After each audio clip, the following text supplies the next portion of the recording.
What's up, buttercups? Welcome to Mean Age Daydream, the show in which I will, in fact, berate you with my own opinions. However, I'm not some overpaid Hollywood jerk-off living in a bubble, spouting the same nonsense that people have been proving that they hate to listen to. I'm going to give you my opinions on libertarian things and, of course, things on the non-woke spectrum. And I'm glad that you're here to watch me and join me in this cavalcade of misery that results every time Hollywood has a showcase. So welcome to the show, guys. Thank you for joining us here on the Lions of Liberty Network and on Mean Age Daydream. Before we get into things deeply, I do want to remind you, Woke Word Wars, guys, check it out. It's on Amazon, or you go to wokewordwars.com, but we sell everything through Amazon right now. Great game, card game you can play with your friends. It's a lot of fun. And I was thinking, we'll create some special cards just to put for social media. And we've got so many in the deck that are so applicable to the Golden Globes and to what's going on right now. I was just thinking, I just told my buddies who are my partners in the show, I was like, generate a card that says Golden Globes 2026 was blank and blank. And here you go. It was essentially this. It was eating a 12-course meal made entirely of participation trophies, because all of these awards that they're giving out, they're going to all these jerk-off films that people don't really give that much of a crap about, projects that people don't care about, that Hollywood still has an erection for. And, of course, Trump derangement syndrome, because all of these people, starting off with Robert De Niro, who is, at this point in his career, Robert De Niro is a terrible actor. He chooses horrible projects. He's way too old to be believable in anything other than playing a doddering old man. And nobody wants to see him play a doddering old man. He's tried to do it in all these different movies where he's like, oh, he's an old man in a heist. Oh, now he's an old man psychiatrist. Now he's an old man, whatever it is. No one wants to see it. And because of his political outspokenness and his hatred and derangement syndrome over Donald Trump that has been there since Donald Trump came into the political sphere, he just won't shut up. I was just meeting with a client of mine who does a lot of visual effects work. And they, we were talking about films and how there's been a big problem lately and this is, by the way, throughout all of films, from either the Jurassic Park films through the Marvel films, through the whatever, you got it, you name it, a worsening of visual effects. And these guys do very specialized work, very high quality work. So they don't use kind of the slapdash AI, which is out there now, but a lot of companies are doing it. A lot of hires that they're making in the industry are using this garbage AI that generates visual effects, or fast visual effects they farm out to India, or they film it out to Indonesia, or wherever it might be. They get back garbage product, and then you see it play out. Because it's not just that they're using more visual effects, they're using worse visual effects, worse companies, and they're using it more for everything rather than traditional shooting, which is, by the way, one of the reasons you're seeing skyrocketing costs in the industry.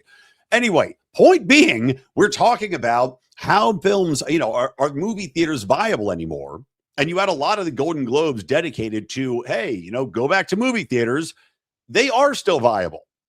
They, without a doubt, are viable. Films like Zootopia 2 is like the highest grossing film ever. Avatar 2 or Avatar 3, whatever garbage Avatar movie we're on, it's tearing it up at the box office. No one gives a crap about it, and no one rewatches these movies ever. I mean, I haven't seen an Avatar movie since the first one, and I watched that exactly one time. Zero interest in seeing the rest of them. However, it proves that people will go to the theater. Maverick tore it up in the theater. Even F1, an IndyCar racing movie did well in the theater because it was, Avatar is very political, but, it's still a spectacle. But good feeling, good fun movies like a Zootopia 2, like a Maverick, like a Formula One movie, Formula One. These films are just good popcorn fare.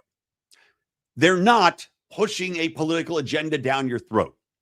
And I know Sinners did well in the box office, as opposed to One Battle After Another, which was a flop, by the way, that, of course, was feeded by Hollywood. And people talk about it's the greatest film in the world. I've not seen it yet, by the way. But you had Sinners. It was, I honestly didn't get through Sinners, but it still did well because it was a vampire movie, and horror movies can still cut through. it had some, a lot of aspects of Black culture in there and songs and stuff and action. Great. So that was fun for people to go in there.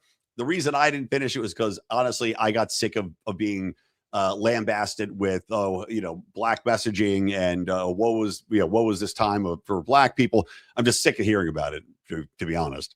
But the point is, people are very open to going to the theaters, but they don't want to be dedicating their time and their money to sit down and be preached to. And Hollywood, I thought, was understanding that. Just like the gaming industry, which has taken lump after lump, losing hundreds of millions of dollars, Hollywood is bleeding money because they can't seem to get out of their own way, just like TV. And I talked about this last episode too, in regards to the writing staffs, the projects they're choosing.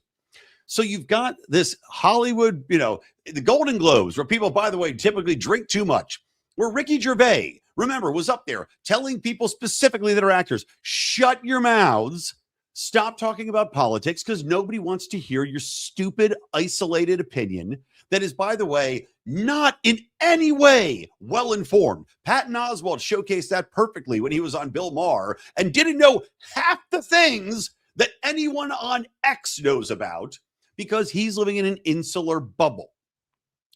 These people, like De Niro, who, as I mentioned, hasn't had a decent film in the last 25 years and is a walking joke, they put him up there specifically to give a tirade against Donald Trump.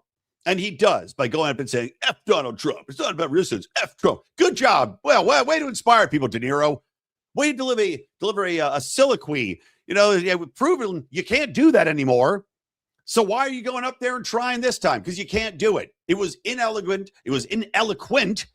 It said nothing other than to showcase the hatred Hollywood has for Donald Trump and anybody that dares to listen or think like Donald Trump or think that he might have a shot at changing the country. Now, I have a million problems with Donald Trump, and I've talked about Venezuela as one of them, and I'll talk about Iran and that pending decision by the Trump administration towards the end of the show.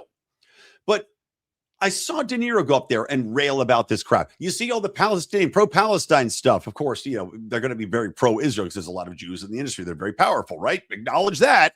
But I saw a Hollywood Reporter article written about these Golden Globes that demanded that these actors did more.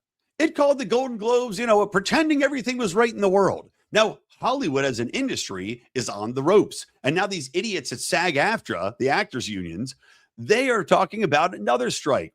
This is right as you have AI coming up where people are able to generate AI content that looks realistic. You have AI content that now is licensed to use Disney's characters in it. So you could actually make whole movies, whole TV shows using Disney's IP.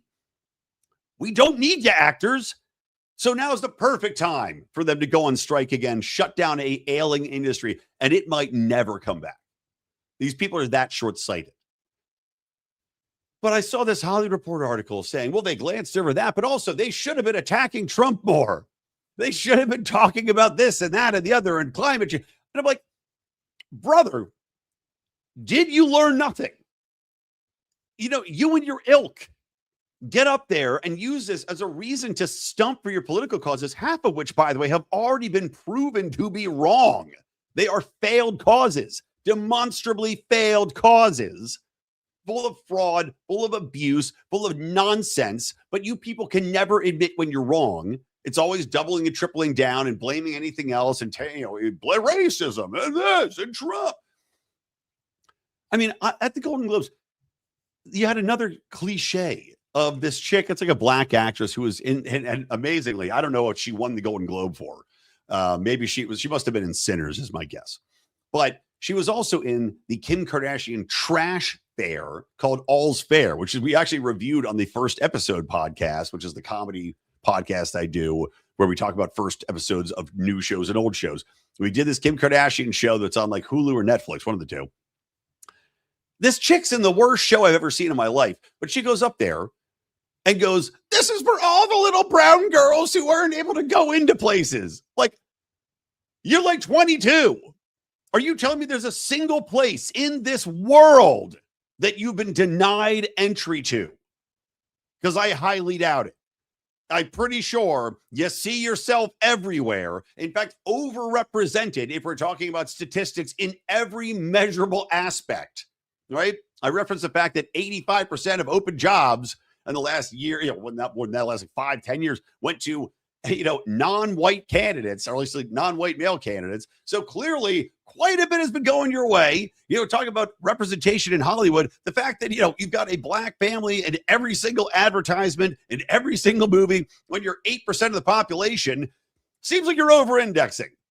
Pretty sure everybody's just cool with everybody being everywhere right now. And you're going to go up there and cry, and this is for every little black girl. Like, get the fuck out of here. Shut the fuck up. It's not true. This is an invention of your own mind. It's like people who find racism wherever they're looking because they are intent to do so. You can misread anything and make it into racism if you try hard enough. And that's what these people are doing. I mean, give me a break. Hollywood and the Academy Awards changed everything that was required in Hollywood, where you can't make an indie film anymore that can get Oscars qualification, because if you don't have a diverse cast, if you don't have a gay person and a black person and a Chinese lesbian Eskimo, it doesn't matter. You can't get any recognition. They are demanding mandating diversity. And of course, that leads to far worse products across the board.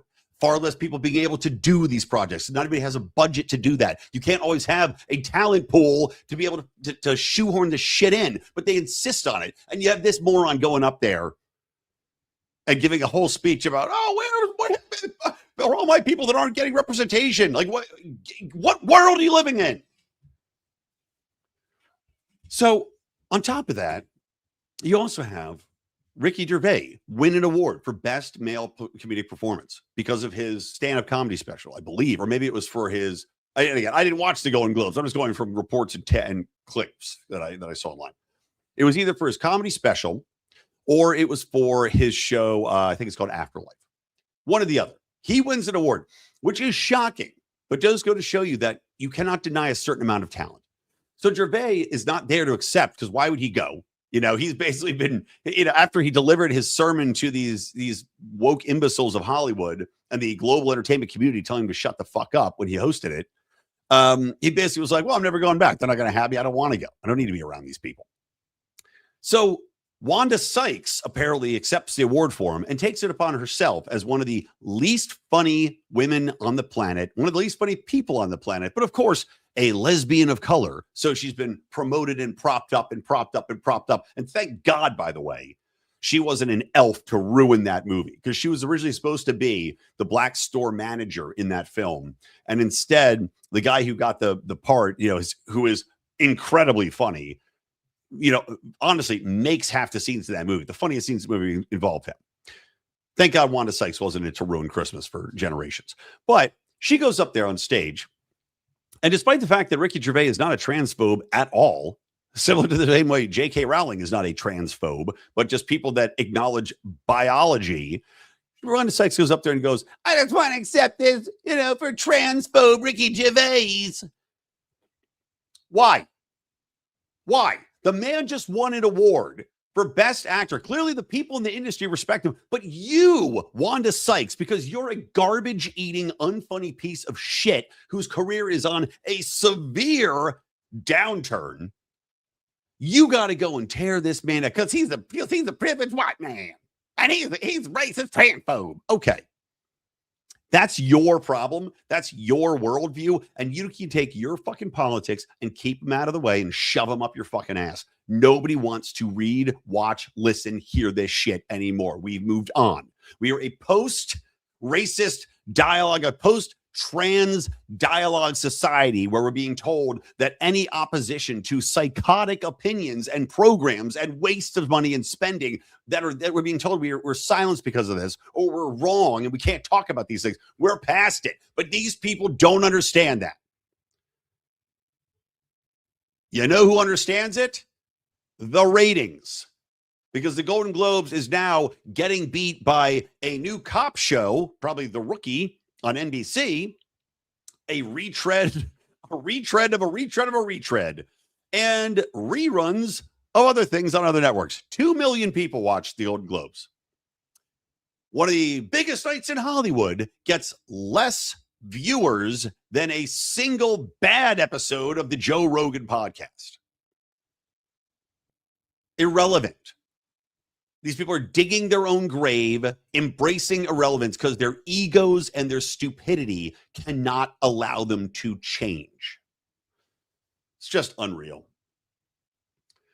So, an additional comment on woke, stupid, talentless comedians, female comedians specifically, is in the UK, there is a woman who is getting coverage in the Telegraph for apparently going out in there and really, stunning and brave, a comedian named Rosie Jones, who, by the way, looks like Bella Ramsey if Bella Ramsey had put horse dentures in her mouth. I mean, she's very, very ugly. And I try not to make fun of people's physical appearances too much, but she deserves it. When you're this much of a piece of garbage, you deserve it. So she has denounced un-PC comics like Ricky Gervais, and now she's presenting her advice on how to joke responsibly.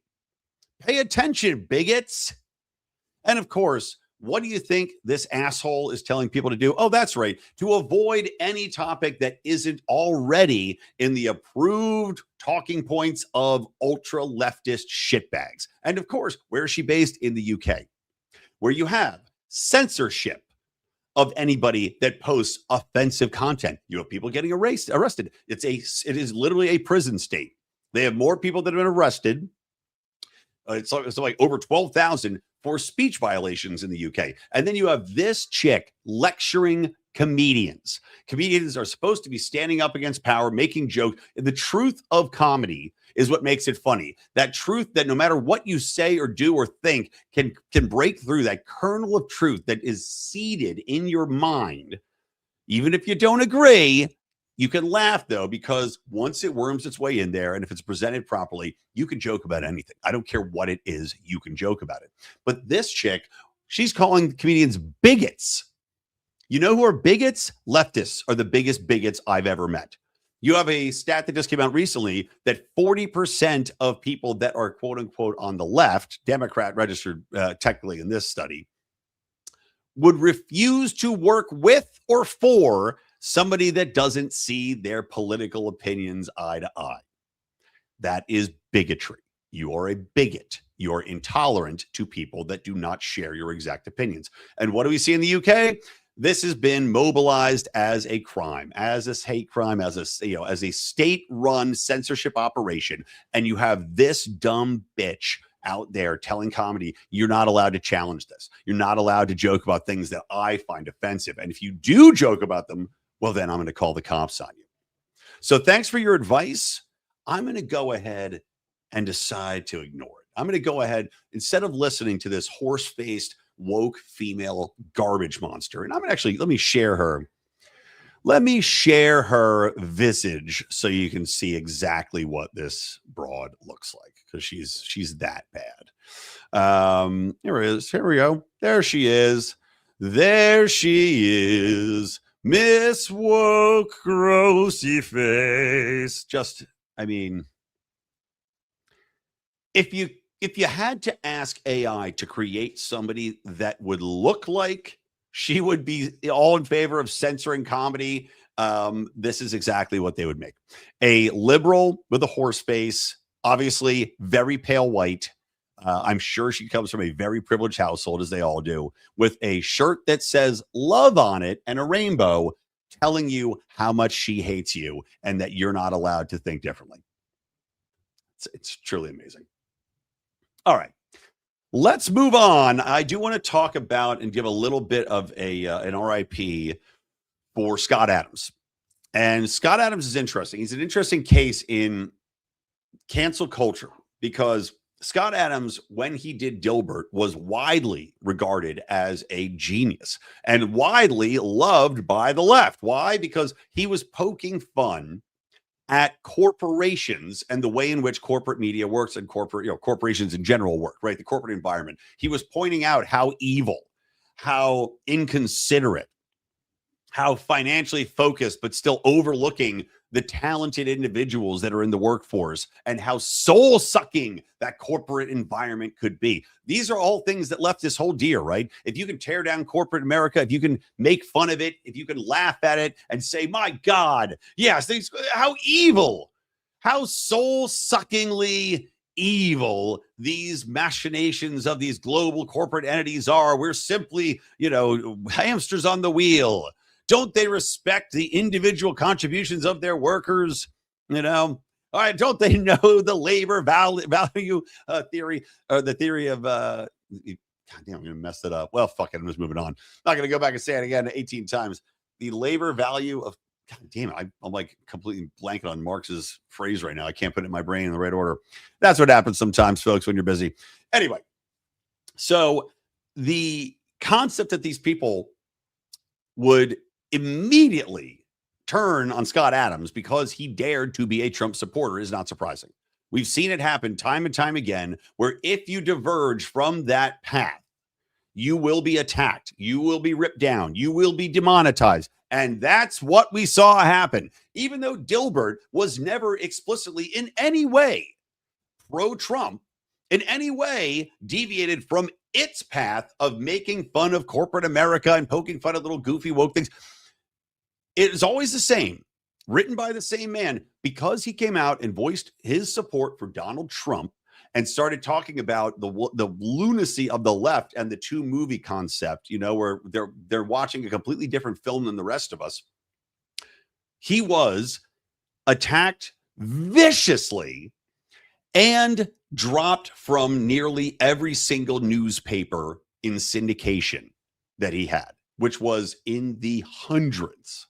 Now, granted, a lot of newspapers, because they're woke leftist dog shit, and people have woken up to that fact and have woken up to the fact that corporate media are the enemies of the people for the most part, and that can't be trusted because it's all just an echo chamber of propaganda. A lot of newspapers had cut the comics down substantially. So maybe they were just excited to have a reason, but there was a full-born campaign to take his comedy or take his comics out of these pages. And not only to take them off the pages, but to get them removed from the websites of the newspapers as well. And this happened to the point where a few years ago, Scott Adams just said, well, screw it. The last syndication company dropped me, so I'm just going to put it online and people can donate if they want, which is what they did. Because Scott Adams, for whatever you might think of him, he was a critical thinker. He made it a point to point out obvious logical fallacies, obvious disproportionate reactions to things, be it in corporate America or in culture, to point out the things that were so overlooked in everyday interactions that were funny or ridiculous or silly or stupid. And the man took that and then, made himself into a very popular podcaster, streamer with his Coffee with a Scott Adams series, which I had been watching regularly until, like everything, I kind of got out of it after a little while. But he was very open to changing his mind. I mean, he would have a lot of debates with people over climate change and changed his mind over that over time. Even on, Trump policies, so much he was for, then he changed his mind on those, go back and forth. But he's willing to take in the information and not simply be blinded by idolatry of the man or of, a specific political spectrum. He always wanted to question that. And I have the utmost respect for him doing that, and also being willing to sacrifice essentially the legacy of what he had worked for, because he could have just shut up and kept quiet. Now, he has FU money. He's a very successful guy, but he could have shut up and just ridden it out and not spoken out, and not voiced, his opposition to what was happening and the way our culture was going and the way these leftists have been ruining everything. He instead chose to fight and to take that economic fallout, which was severe.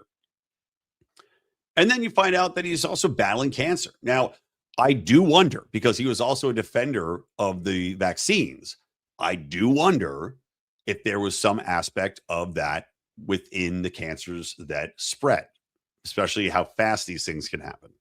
I say this as somebody now who, between my wife and I, have lost two very close friends in this past year to very, very aggressive cancers that came out of nowhere.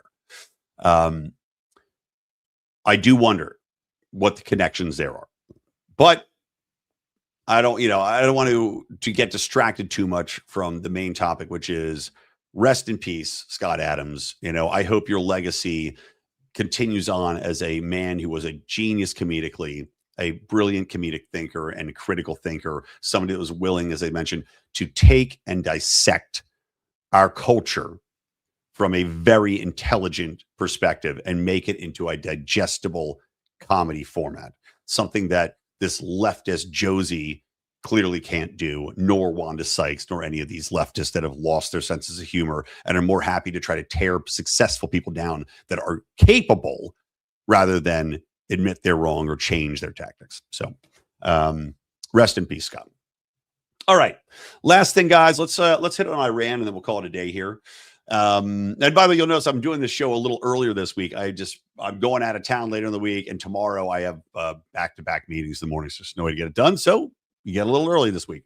Hopefully nothing horrible happens with Iran during the next 24 hours, because that'll really piss me off, because it's been nice having a Wednesday recording rather than Tuesdays, because I've missed a lot of things over the years doing Tuesday shows.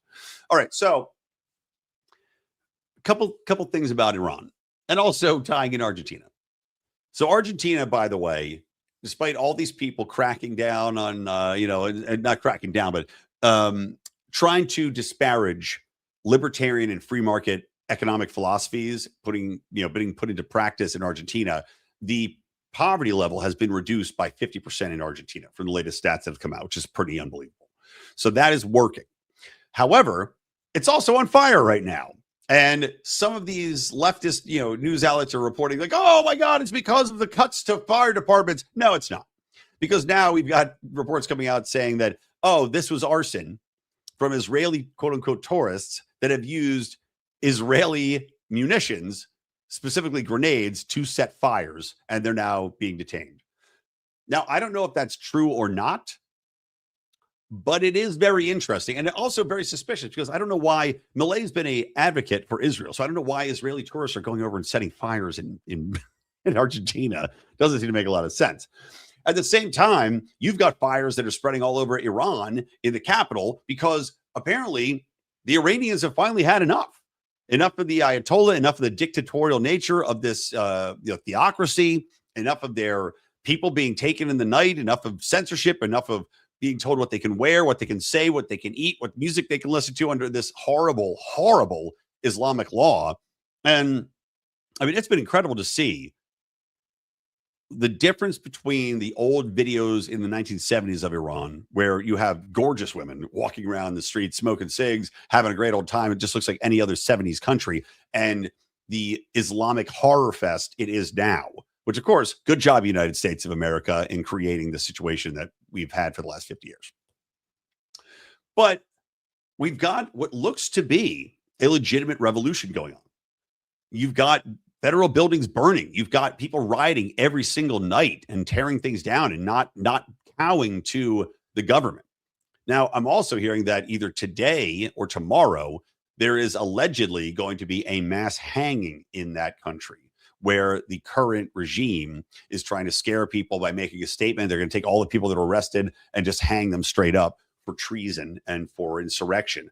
We'll see if that happens. If it does, you're going to see bombs drop, and you're going to see the United States go to war with Iran. That's my worry. Now, I don't think that the regime would be that stupid. I think that they are well aware, especially what just happened in Venezuela, that they are on unbelievably thin ice. And what they need to worry about right now is getting their asses out of their country and into some friendly neighboring territory, wherever that might be. Maybe, go over to Russia.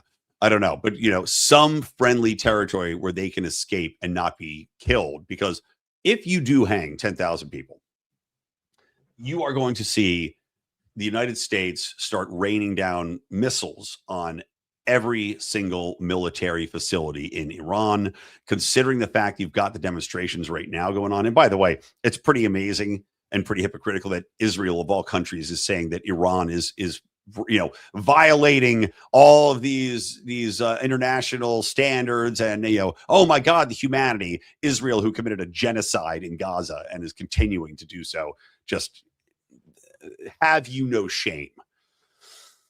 But I am of two minds on Iran. It's similar to Venezuela.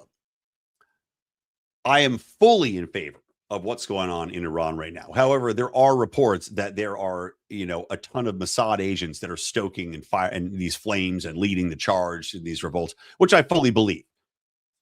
But similar to Venezuela, two things that can be true. Number one, I can oppose Israel's influence and what Mossad does 99% of circumstances, and also say I'm super happy that this is happening. And I'm very excited to see if they can overthrow the Ayatollah and get somebody else in there that's actually going to be bringing back a more secular Iran, which I think there's no possible way it can be worse than it is right now, if we're being perfectly honest.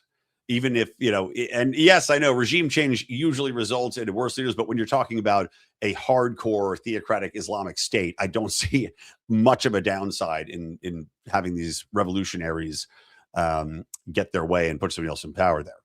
Now, at the same time, I do not want the United States to get involved.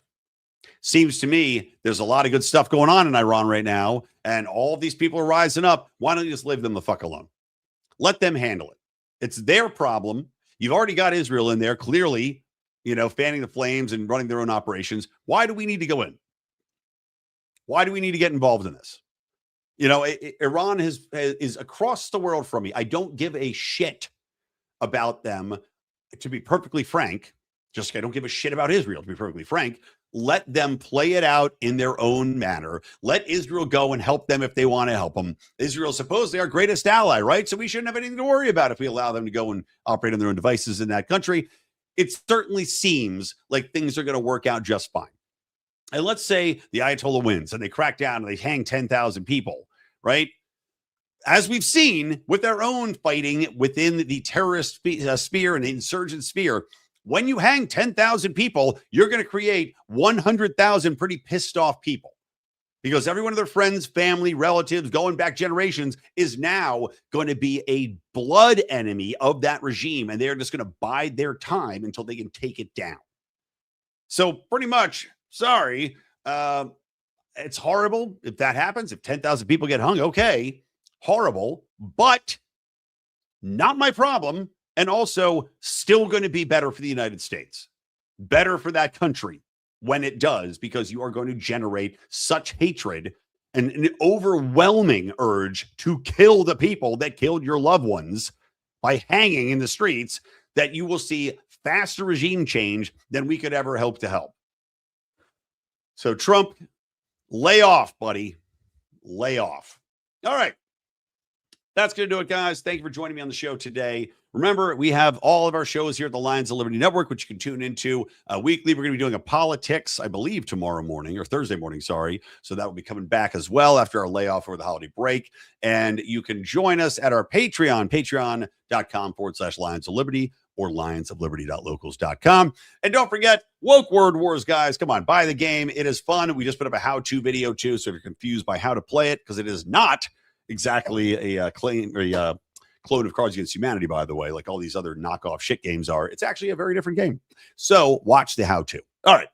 Thank you. Goodbye. From me, Brian McWilliams, from the Lions of Liberty Network, and from Mean Age Daydream. Keep those electric eyes on me, babe. Keep that ray gun to my head. Later.